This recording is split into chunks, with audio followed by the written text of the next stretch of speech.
Jolie TV? Alors Jolie TV, c'est un guide télé personnalisé et social qui va utiliser votre graphe social pour arriver à vous mettre en avant les programmes télé qui vont convenir à vos intérêts et à ceux de vos amis les plus proches, je sais. Alors quand on parle de graphe social, ça veut dire qu'on intègre plusieurs technologies? Alors, quand on parle de graphe social, on parle de toute votre activité sur les réseaux sociaux à laquelle vous nous laissez l'autorisation d'accès. Par exemple, vos likes sur Facebook, vos statuts, vos posts sur Twitter.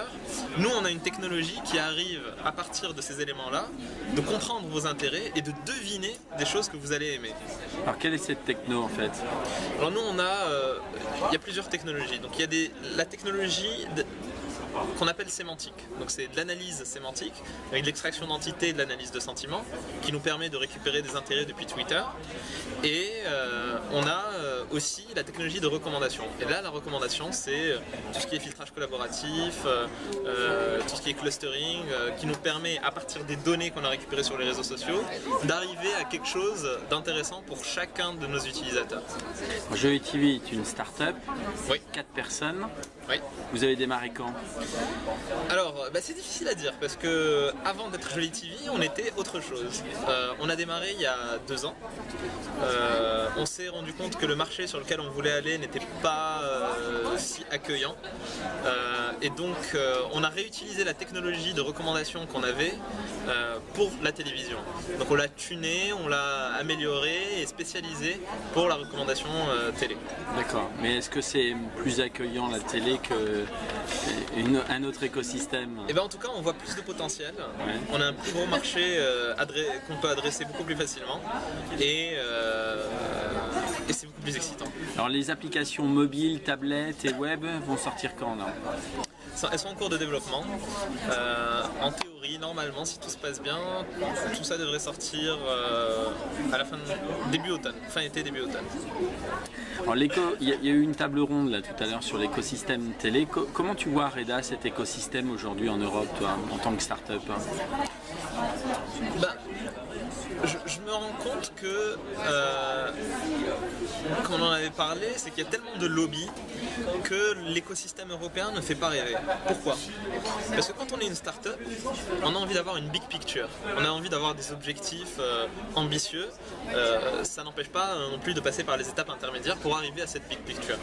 Sauf qu'en Europe, il y a tellement de choses qui bloquent, donc d'ententes qui se font, qu'on n'arrive pas à se dire, eh bien, on pourra arriver à cette big picture. Parce que cette big picture, avec cette entente, est réservée aux grands industriels. Alors qu'aux États-Unis, par contre, on a plus l'impression qu'on peut y arriver si on en a envie, on se donne les moyens de le faire. Alors qu'est-ce qui pourrait être un détonateur pour changer les choses, à ton avis, dans cet écosystème, pour faire avancer les choses? Moi, je pense que ce qui pourrait faire avancer les choses, c'est ce que ces parties prenantes européennes appelleraient de la concurrence déloyale. Ce serait l'arrivée d'un Apple ou d'un Netflix en Europe qui mangerait tout le marché, tout le gâteau du marché de la télévision à la demande, du full streaming, parce que c'est ce que veulent les utilisateurs, c'est ce que veut le marché. Le marché ne veut plus payer 4-5 € par film regardé, ne veut plus avoir accès à une portion d'un catalogue, mais ils veulent l'ensemble, tout de suite, maintenant. C'est dépassé de se dire le film est sorti aux US, mais il faut attendre 3 mois pour l'avoir en France. C'est n'importe quoi, on est dans un monde globalisé où tout le monde est connecté.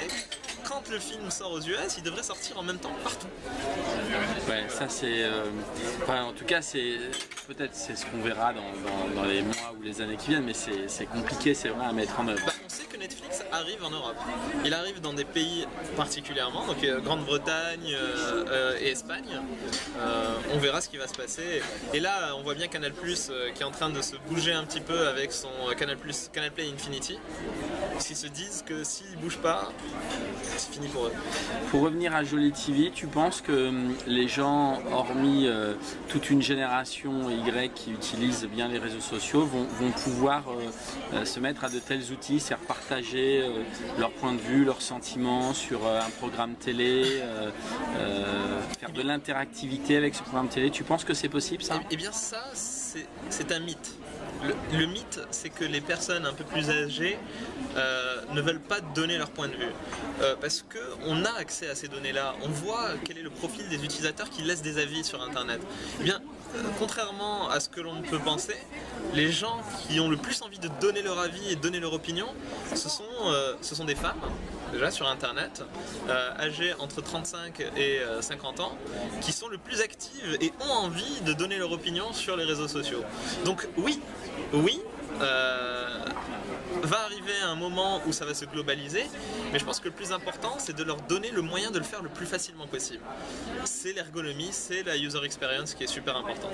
Alors Reda, tu dis les réseaux sociaux, mais en France, c'est combien il y en a de réseaux sociaux en France? Bon, il y en a deux majeurs qui sont pas forcément segmentés par marché, parce qu'il y en a quand même un troisième qui perce pas mal en France, c'est Foursquare, tout ce qui est géolocalisation. Mais sinon, les réseaux sociaux, c'est Twitter et Facebook. Ouais, Twitter, Facebook et Foursquare. Exactement. Et il n'y en a pas d'autres à ton avis? Si, il y en a d'autres sur les côtés professionnels, donc j'ai parlé de Foursquare parce que sur le côté professionnel, on a LinkedIn. Je suis désolé, je parle pas de Viadeo, j'utilise pas vraiment Viadeo, mais LinkedIn... Et tu penses que ça pourrait être intégré, ce type de réseaux sociaux, justement, dans la recommandation? Non. Pourquoi? Il faut laisser chaque chose dans son coin. J'ai pas envie d'intégrer mon réseau professionnel dans tout ce qui est entertainment. Là, on est dans l'entertainment. Et je pense que c'est les erreurs que peuvent commettre les gens, parce qu'il y a beaucoup de gens qui se disent je vais faire de la recommandation sociale, donc tout ce que mes amis aiment, je devrais aimer. Mais c'est totalement idiot de penser ça. Moi, j'ai des amis, ils ont des goûts qui n'ont rien à voir avec les miens. J'ai pas envie que ce soit pris en compte dans mes recommandations. C'est pour ça que nous, on va beaucoup plus loin que ça. On fait du clustering, on arrive à savoir quels sont les amis avec qui on interagit le plus, avec qui on est les plus proches, automatiquement, et on prend en compte que ces avis-là. C'est super important de le faire bien. Alors pour la dernière question, pourquoi Jolie TV? Eh bien, pour nous, le service qu'on est en train de développer, c'est la plus jolie façon de regarder la télévision. Donc pour moi, ça tombe sous le sens, c'est Jolie TV. Et en plus, c'est plutôt international. Les Américains aiment bien dire Jolie TV, c'est une petite French touch. Reda, merci. Merci à toi.